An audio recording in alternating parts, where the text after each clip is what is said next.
Bwana, baada ya maneno kuwa mengi, watu kuzungumza mengi juu ya mwigizaji legend mashuhuri kabisa Ray Kigosi kwamba bado anaishi kwa mama yake, lakini pia ni mwanaume ambaye anafaa kukaa na familia yake, na tunakumbuka Ray tayari ana mtoto mmoja na Chuchu Hansi ambaye pia ni mwigizaji mwenzake wa Bongo Movie. Sasa Ray Kigosi amefunguka kuwa kwa nini bado anaishi nyumbani kwa mama yake akiwa na miaka 46.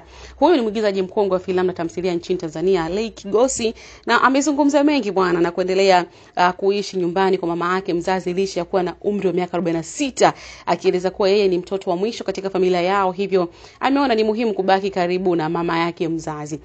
Mbali na hilo, pia Ray aliendelea kuzungumza na kusema kwa mama yake ndiye ambaye amekuwa akisisitiza asiende kuishi mbali naye kutokana na upendo mkubwa alionao kwake. Aidha pia aliweza kufichua kwa mama yake aliwahi kumueleza kwamba siku akihamia sehemu nyingine na yeye angemfuata wakaishi pamoja huko. Na mwigizaji huyu pia anaendelea kusisitiza kuwa uamuzi wake ukaendelea kuishi nyumbani hauhusiani na kukosa uwezo wa kifedha au kushindwa kujitegemea kama vile ambavyo wengi wanasema, bali pia ni maamuzi binafsi ya maisha. Lei wakati kaendelea kufunguke bwana alieleza kuwa amekuwa akimlipia kodi Chuchu Hansi ambaye ni mzazi mwenzie, na wamekuwa kwenye uhusiano wa muda mrefu huku wakifanikiwa kupata mtoto mmoja. Kwa mujibu wa Ray, Chuchu Hansi anaishi kwake binafsi wakati yeye akiendelea kuishi nyumbani kwao. Sasa mimi nanukuu kile ambacho amekizungumza Ray, anasema mimi ni mtoto wa mwisho, ndio maana naendelea kuishi nyumbani kwa mama yangu kwa miaka yote. Hataki ni hame nyumbani. Chuchu Hansi anaishi kwake na mlipia kodi.